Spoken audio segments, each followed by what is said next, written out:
Today on Dr. Phil, she grew up in what some call a cult. I experienced sexual violation done in the name of God. Now, my father had 25 children. We were his secret in the basement. A former sect member speaks out.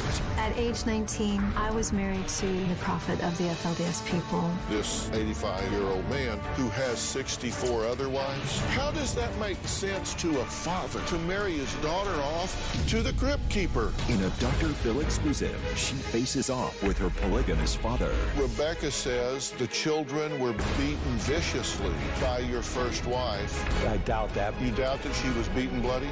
Correct. Do you think that she is lying? This is Rebecca Musser. Beautiful, blonde, stylish, and confident. But this is how she used to look as a 19-year-old bride on the day of her wedding to an 85-year-old man. Rebecca was born into a polygamous FLDS sect.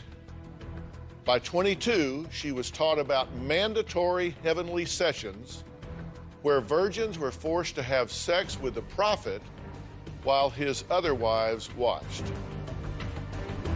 At 26, she escaped the cult by scaling a 10-foot wall in the middle of the night. But it wasn't long before she realized that her freedom wasn't free. And now she is fighting a battle with her own polygamous father, who actually officiated her wedding ceremony to the 85-year-old man. Now today, her father joins us and speaks out for the very first time. But before we meet Rebecca, you really need to understand what it was that she was escaping from. Take a look at one of the most notorious polygamous sects in the history of the United States. It was led by Mr. Warren Jeffs. It's a secret world of polygamy and alleged abuse going on right here in the U.S. in a town called Colorado City. Warren Jeffs is the one that controls everybody. Everybody does what he says. I sent my son Jay to investigate. I'm standing outside the towns of Hilldale and Colorado City. These places do not welcome outsiders. Do you know Warren Jeffs? I've met him. He is highly respected, highly loved. And they say that he is responsible for arranging marriages in a polygamous way with child brides. Getting into personal areas I'm just not going to get into. I'd like to announce the rest of FBI top 10 most wanted fugitive, Warren Steve Jeffs. Well, Jeffs is accused of sex crimes in Utah and Arizona for allegedly ordering his young female followers to marry older men and to have sex with them. After trouble with the law in Utah and Arizona, Warren Jeffs resettled part of the sect in Texas. We've been following the controversial story of 416 children who have been removed from an alleged cult led by Warren Jeffs. The Texas trial for FLDS leader Warren Jeffs is underway. He is accused of marrying 2 underage girls and faces sex assault charges. Mr. Jeffs, why did you need 79 wives? The prosecutor said Jeffs corrupted and perverted his religious authority. The evidence against Jeffs was seized during the police raid of the YFZ Ranch near El Dorado, Texas in 2008. With a mountain of documents and audio recordings, prosecutors presented a strong case that Jeffs raped a 12-year-old in his temple and impregnated a 15-year-old. If the world knew what I was doing, Jeffs wrote, they would hang me from the highest tree. Warren Jeffs will stay locked up for life. Life in prison plus 20 years.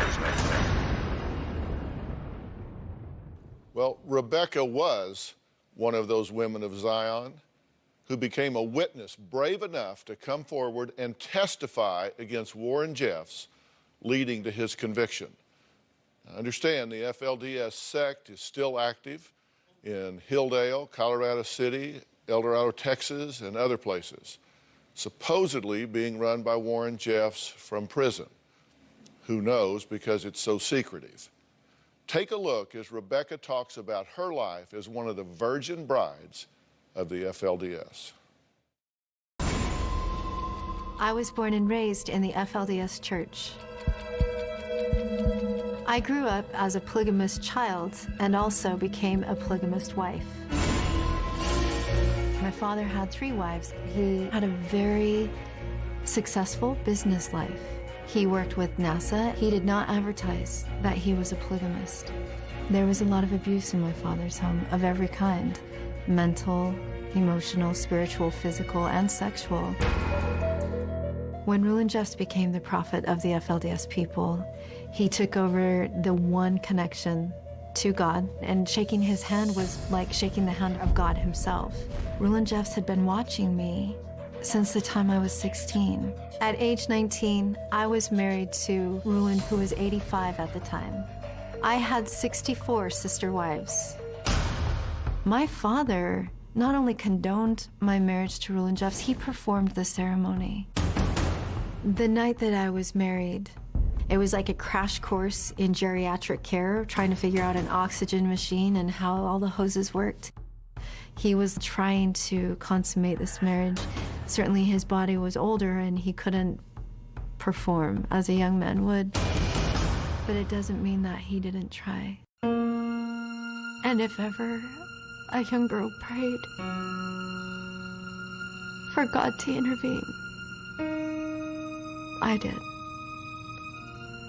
And no angel came through that door.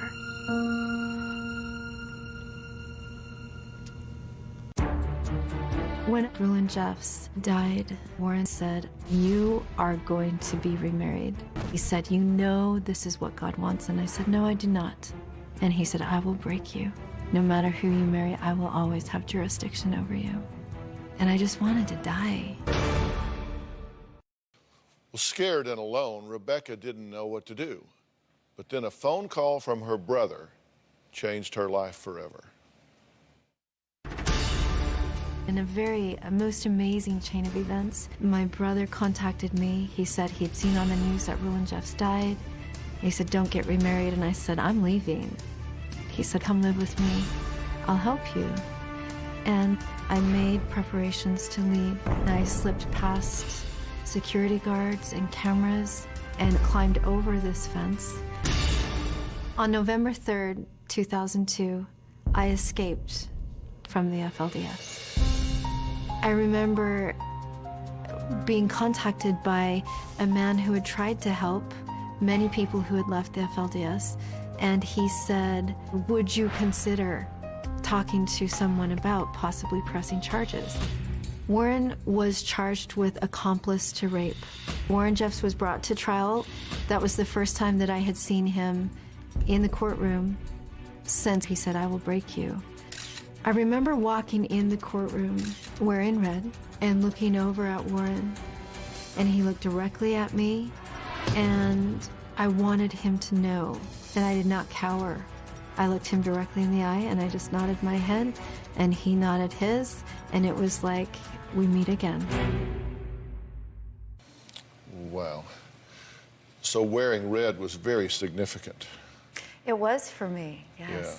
We were not allowed to wear red growing up, and so after I left, I wanted to send a message to Warren that I knew I wasn't broken. Yeah. You testified 23 times, contributing to the conviction of 11 men, including Warren Jeffs. What pushed you over that wall finally? What made you climb that wall and run for it? In my life as Rulon Jeffs' wife, I experienced a level of violation from a man that was supposed to be God in mortality, and the incredible amounts of sexual violation that no God of any deity would sanction. And it was tremendously traumatizing for me. So when I was being forced to be remarried after Rulon Jeffs died, I'd had enough. That was the last straw for me. And I figured I might go to hell, but at least I chose it. I cannot stay and do what I'm being asked to do. You were never taught about sex or anything of that nature, and then you're married. For me to go from being schooled my whole life that it was shameful to be touched, then to have this man, this old man, trying to touch me in intimate ways, not only was it terrifying, but it was horrifying to have this man that could have been my grandfather doing this and being confused and wondering, what is going on? Isn't this bad? My parents never told me about this. And you know your father says that you were thrilled about this and that you're just saying now that you didn't want to do it? I think this is a really good example of part of what happens in a closed society, and especially in a society like this.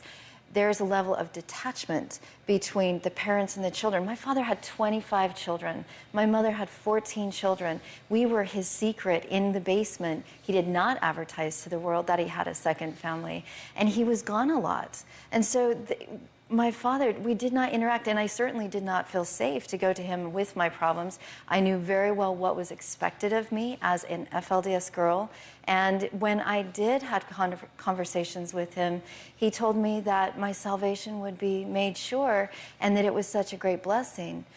All right, well, let's take a break. Next, we're going to find out why Rebecca's mother said she'd rather see her dead and why her own father is threatening to sue her.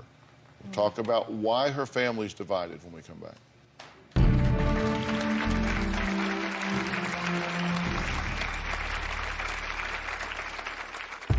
I was getting attack from my siblings, a few of them sending messages, "How dare you not get our permission to write this book?" My father threatened a defamation of character lawsuit. My mother said, "I would rather see all of my 14 children laid in the grave than to see any one of you stand up against our prophet."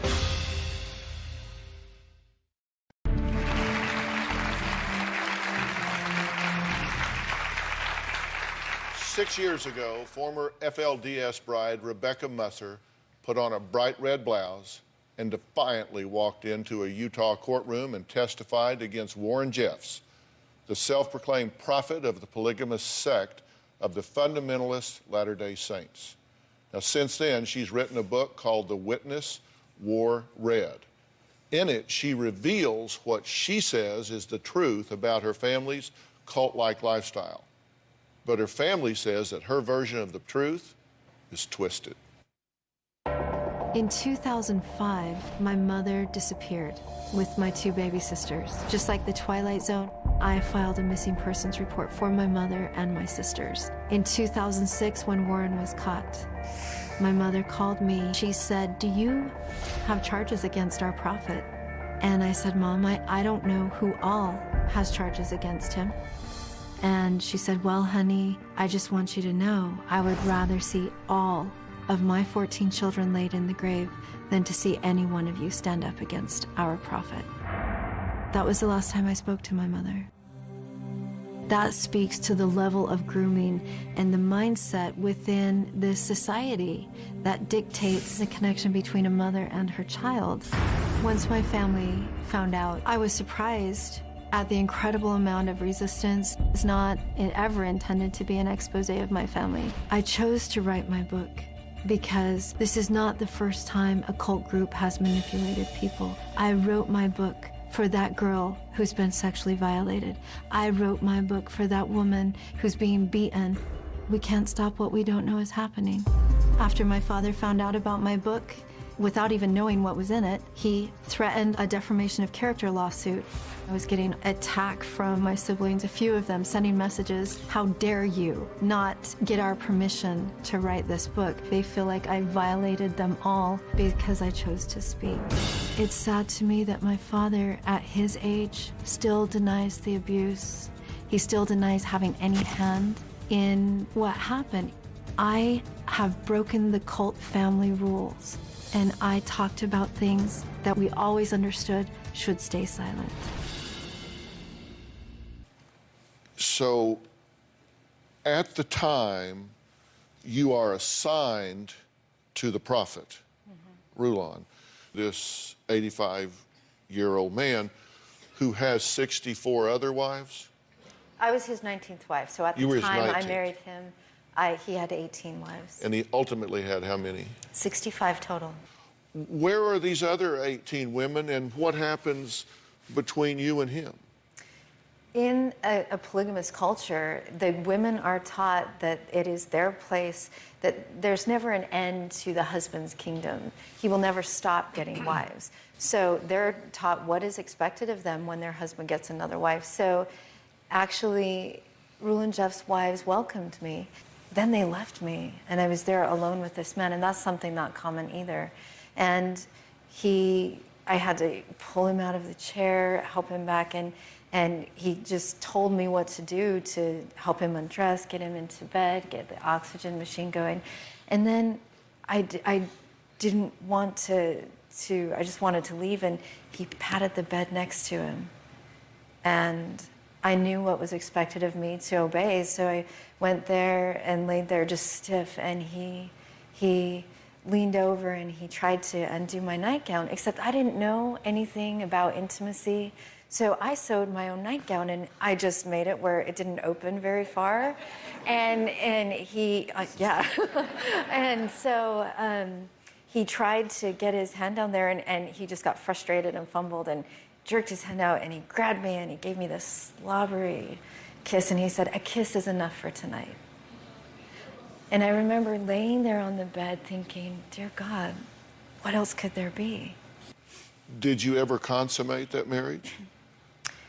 Rulon Jeffs definitely did do his best to do so.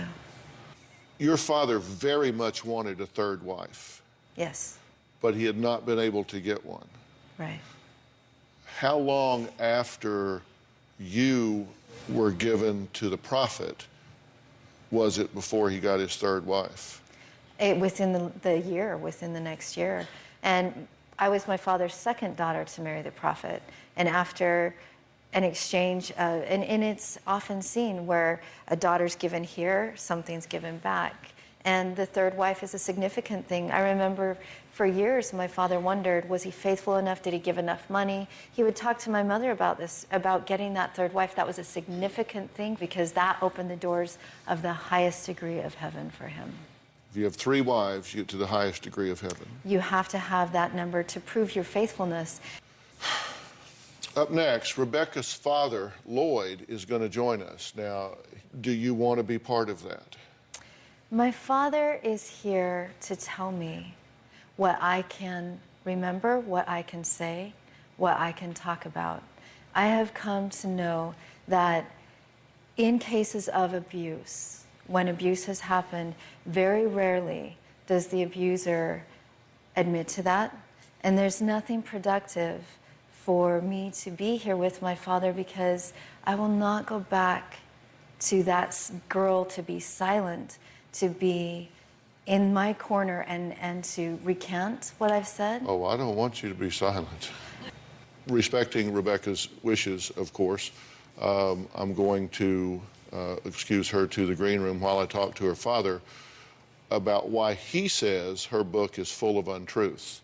He's breaking his silence for the first time. We'll be right back.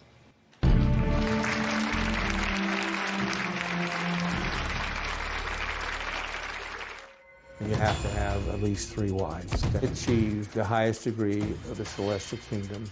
I have a total of 25 children. Rebecca had a life of a princess. In 1995, Rulon called me in and told me that Rebecca belonged to him as a wife. She was delighted.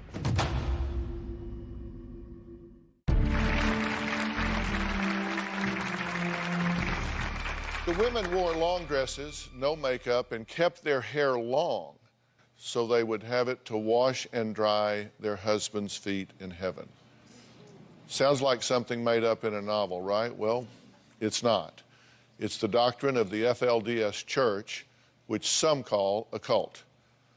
Rebecca Musser has been telling us some of everything that she discusses in her book, The Witness Wore Red. But her father, Lloyd, claims her life growing up as a woman of Zion and bride number 19 out of 65 to an 85-year-old man was nothing like she claims. He does want to set the record straight by speaking out for the first time about Rebecca and their polygamous FLDS life. I met my first wife while I was in junior high school. We were married when we first got out of high school. My first wife's parents converted to the FLDS. I decided to convert because I wanted to embrace all 100% of the religion as taught by Joseph Smith. My first wife and I had discussions about plural and celestial marriage. And the celestial part of it is that your children love each other and there's cooperation all through the house. And that part makes it stand out completely from polygamy. Polygamy is where a guy basically just counting how many wives he's got. In 1967, I received a voice revelation concerning a woman. I knew that this woman was to be my second wife. You can only achieve the highest degree of the celestial kingdom by plurality of wives, and you have to have at least 3 wives. I had my third wife placed beside me by Rulon Jeffs. I have a total of 25 children, all mine. Rebecca was one of my favorites. Rebecca had a life of a princess. She had everything she wanted. She had all the clothes that she wanted, and she was involved in all the activities that she wanted to be involved in. None of my daughters were married before the age of 18. I was actually criticized for not turning my daughters in earlier. Back in 1995, Rulon called me in and told me that Rebecca belonged to him as a wife. She was delighted. It gave her a princess status, the power, the unlimited credit card, the ability to travel with him. And so she was excited about it. Well, one of my core beliefs is that every girl has the right to reject any marriage she doesn't want to get involved in. That choice Rebecca could make if she wanted it. She elected to go through with that choice and marry him. Rulon died. Warren stepped in and took all of his wives. Of course, Rebecca rebelled and said, "I'm not marrying you." He called Rebecca in to his office and he said, "Rebecca, you are like a wild Mustang, and I'm going to break you." And that was the wrong discussion to have with Rebecca. She got up and left and escaped. And I was grateful she was out of there. I'm extremely disappointed in the book that Rebecca wrote. She's had issued some very inflammatory statements in it. I'm concerned with her because I don't want her to see her destroy family relationships. Family is all we really got. Well, the book Lloyd says he is disappointed in is The Witness Wore Red by Rebecca Musser, the 19th wife who brought polygamous cult leaders to justice is the title of the book. Lloyd, why did you want to be here today? Well, there are some things in the book that is just not right. And the family wants to make them right, and I want to make them right. But I think the one thing that everybody needs to understand, I want this book published. I want it to be a Pulitzer Prize winner. So it's got to be right all the way through. To tell the truth is what it's got to do. You've been listening to everything your daughters had to say. Correct. She says in the book that she did not want to marry Rulon, known as the prophet at the time, and that you took her to McDonald's, which was a real treat, and that you two had a conversation about it. Is it accurate up to that point? No. What's wrong? Rulon called me in, and he told me, he says, "I think that your daughter Rebecca belongs to me." Then I went home and I met with Rebecca's mother. Then we conversed with Rebecca. And at that point, she seemed very happy about it.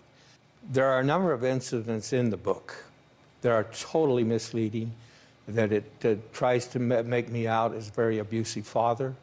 Were you abusive? No. I paddled my boys or more than once. Were you negligent? In terms of, because Rebecca says that the children were beaten viciously by your first wife and you did nothing to protect them. Really, that's not a true statement. Irene is only a less than a 5-foot tall woman. At that time, she weighed probably 110 pounds. And but assigned with the righteousness of God and raising children to believe that you do not rise up against your parent, 5'2" is 10 feet tall, and you know it. I agree with you on that comment. All right, Rebecca has made some very specific allegations in her book, and Lloyd has identified some of those that he particularly wants to respond to. I'm going to give him that opportunity right after the break.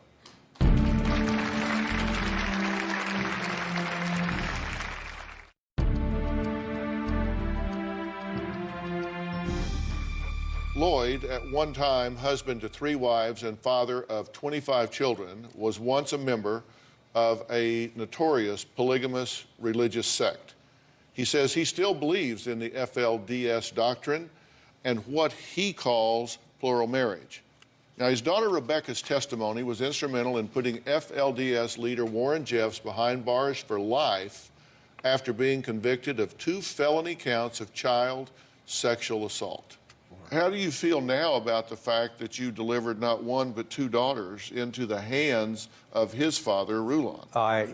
It pains me very badly that happened. You said, and I believe I'm quoting you verbatim, in fact, I was criticized for not turning my daughters in earlier. That's correct. You used the term turning my daughters in. That's correct. What happened? How's that okay with you? Let me explain. First of all, my family and I were having a lot of fun together. My daughters did not want to get into marriage until they were ready to get into marriage. They would come to me and say, "Father, I think I'm ready for marriage, turn me in." And so Sharon's oldest daughter was like 23, and normally they marry around 18. Did you get your 3rd wife because you turned in your 2nd daughter? Not at all. Not at all. When Lloyd threatened to sue Rebecca and her publisher, he met and did a 2-hour interview with their attorneys. That meeting was recorded. I want you to listen to how you describe your daughters in this audio. Listen. I knew sooner or later I had a premonition that was going to be his wife. That didn't have any effect on that, other than he knew that I had all these daughters, and that was an asset. You said, I knew that I was going to get this wife, and he knew I had all these daughters, and that was an asset. Because if I can deliver these daughters, these are assets. If I can turn them over, then I'll get something back. No. That's what you just said. No. Well, it's a misinterpretation from this standpoint, that I had the impression, I saw how Rulon was cuddling up, so to speak, to both Christine and Rebecca as they would go through the line to shake. So I knew sooner or later that he was going to come forth and ask for them.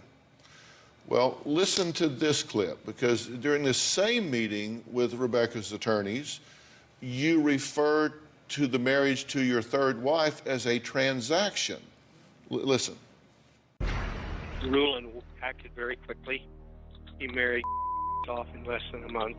There's no way Rulon would have allowed her to come back to me anyway. He would have lost face in that transaction. So those were transactions. Well, transactions, but the thing is, that sentence was in relationship to the fact that my 3rd wife, after she was taken from me, wanted to come back. She didn't want to leave me. And she was reassigned. And Rulon acted very quickly and had her married. And that's what that sentence referred to. Rebecca has been listening from the green room. Let me ask you just straight up, because it's one thing we can clarify. This only involved 2 people. Did you or did you not want to marry 85-year-old Rulon Jeffs? I did not want to marry him. However, I had been trained from birth what was expected of me, what my duties were as an FLDS girl in order to get to heaven. Anything less than that would have equaled my eternal damnation. Just dad to dad, how does that make common sense to a father to marry his young, beautiful daughter off to the crypt keeper?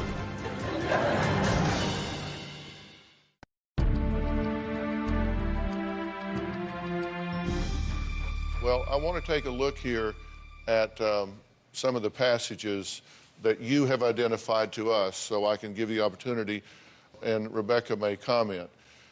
You had a problem with this statement that we just talked about. I can't marry the prophet, I cried. I can't. I paced back and forth, unable to calm down. I don't want to marry him, Mother. I'm sorry, but he's old. You notice how happy Christina's prophet's house is. It's what you supposedly said, his eyes overly merry. It's because she is making the best of it. I started to protest, then he interjected firmly, remember, your salvation is assured now, sis. Your salvation is assured. And you said, not true. She was excited about it. It was princess status. You're going to have unlimited credit card, fly around a private jet. All of a sudden, her life was made and her salvation was assured. That's correct. Just dad to dad. Whether you believe she wanted to, didn't want to, sort of wanted to, kind of wanted to, how does that make common sense to a father to marry his young, beautiful daughter off to the crypt keeper? The guy's 85. I realize what you're saying. I understand what you're saying. But you got to realize that fathers in this cult were programmed for the very same issue that Rebecca has brought up. We thought it was a privilege and an honor to have your daughter married to the prophet.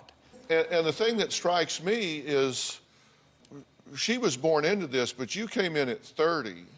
You'd had life experiences, so you had some grounding in reality outside those walls. Correct. And it just still seemed like a good transaction. The thing being, when I transitioned from the LDS Church and was converted to the FLDS part of it, I made a full commitment. I had to get rid of a lot of my thinking. Yeah. Any comment to me, Rebecca? I am a 37-year-old woman, a mother of 2 beautiful young children, and the length that I would go to give my children the skills, the perspective of the outside world, to keep them safe, to let them express their will, I would never give up any common sense. And I've only been in the outside world for 11 years. I just find that, as a parent, to my father as a parent, atrocious. I just don't even understand that. Well, let's move on. The next one, he grabbed my wrists roughly, binding them easily with one of his hands, leaving the other to travel beneath my dress and tug on my underpants. I squirmed and twisted for what felt like an eternity, but could not escape his clutches. It goes on. She says in her book, she alleges in her book, that she was molested by her brother, your son, and beaten and called a whore for it by your wife. You had a response to that, which was, Mom has never dyed her hair. What a cheap shot to demonize your mother. Now, you say that because my stepmother looked down at me in surprise, her dyed black hair perfectly coiffed as usual with French twist in the back. Your response was, Mom has never dyed her hair. Okay, you want to put it in that perspective. But her mother never came to me. She never told her mother. And so I was not aware of any sexual abuse ever occurring in my family. I was really surprised. Do you believe her when she says this? Well, I have nothing to doubt it. It could have easily happened, but it was kept from me. And your wife never told you about it? No. She never told you she beat her bloody? I doubt that, but no, I was never told that. You doubt that she was beaten bloody? Correct. Rebecca, were you beaten bloody? I was beaten bloody many times, and that time especially. I still clearly see that. And again, for whatever reason, my father's not willing to acknowledge the reality. It's convenient. Why did you put another man's name on your daughter's birth certificate? Keep the authorities off our back. Because that would be a crime called bigamy.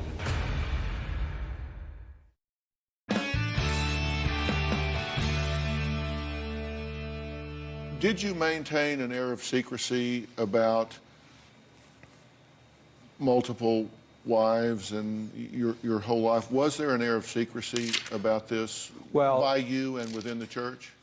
You didn't want to flaunt it, but all of my people around me knew what I was doing. All of my neighbors knew we were. Why did you put another man's name on your daughter's birth certificate? Well, at that point, the things were getting pretty hot as far as plural marriage goes. And we, when the child was born, we did use another name on that. But we later went in and had the birth certificates changed to the correct name. So that was a fraudulent document when you put that name on it? Correct, it was. And that was a protective stand we had to take in order to keep the authorities off our back. Right, because that would be a crime called bigamy. Well, Rebecca seems to have very specific recollections about this. What, do you think that she is lying? And if so, why would she do that? Rebecca is lying. And the reason she's doing it is she has to demonize me, and she has to demonize celestial plural marriage in order to fit the program for the rest of her book. Now, I don't deny the horrendous story that she has to tell when she left our family and went into Ruland's family. It was beyond my imagination that she was subjected to all that. Had I known, it would never have happened. So you're sorry you did that? I am extremely sorry. That's one thing I wish I could redo all over again. Have you told the two girls that you're sorry about that? I have not, and right now I can tell Rebecca. Rebecca, I am deeply, deeply sorry that I got you involved with that marriage. What do you want from Rebecca now? I want Rebecca to correct some of those items in the book, make the timeline correct, and let this be the strongest advocate against sexual and physical abuse of women and children. I want it to be the best book ever written on it, but I want it to tell the truth. Well, there are clearly differences in what she recalls and what you recall. So is what you're saying is you want her to write your book? No. But what I would like to see is Rebecca sit down with everybody involved, let them tell their side of the story, not me tell it for them, and correct it, make it right. You understand that she doesn't need the men from her family or sect to tell her what she knows. That you understand? I understand. It's a different situation. Then let her go on a lie detector. I'm willing to do that. Well, we just may take you both up on that. Good. All right, we're going to let Rebecca respond when we come back, and thank you, Lloyd.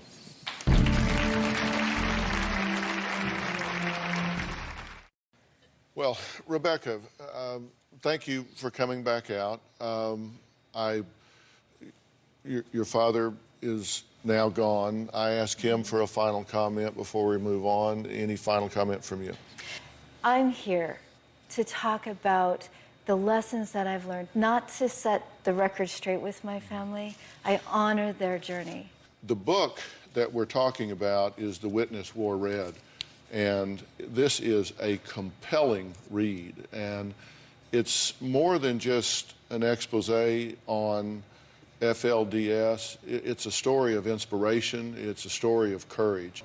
Rebecca now pays it forward by speaking about abuse and how to break the cycle. And one of the things that she talks to women about that I really like is what she calls her Red Flags program.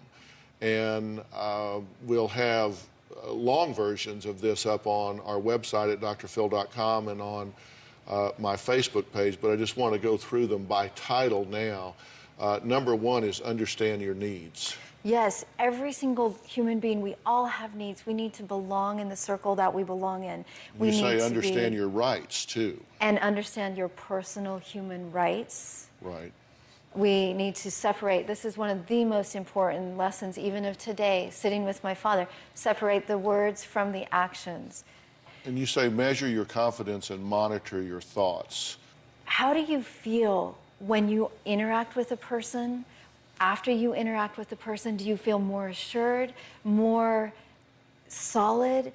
We all are entitled to our right to grow and to express ourselves, or do the people that you're interacting with make you feel small and ashamed? And you say monitor your thoughts and your shame, measure your pressure levels, and talk about number 8 right quick. Own your right to say no.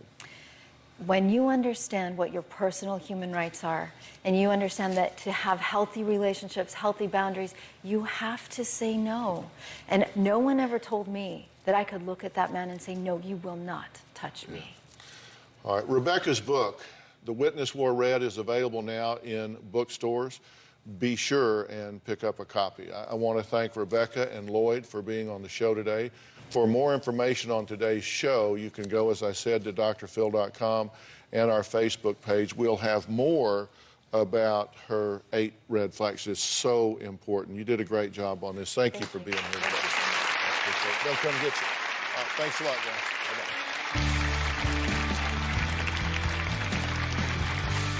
Thanks, guys.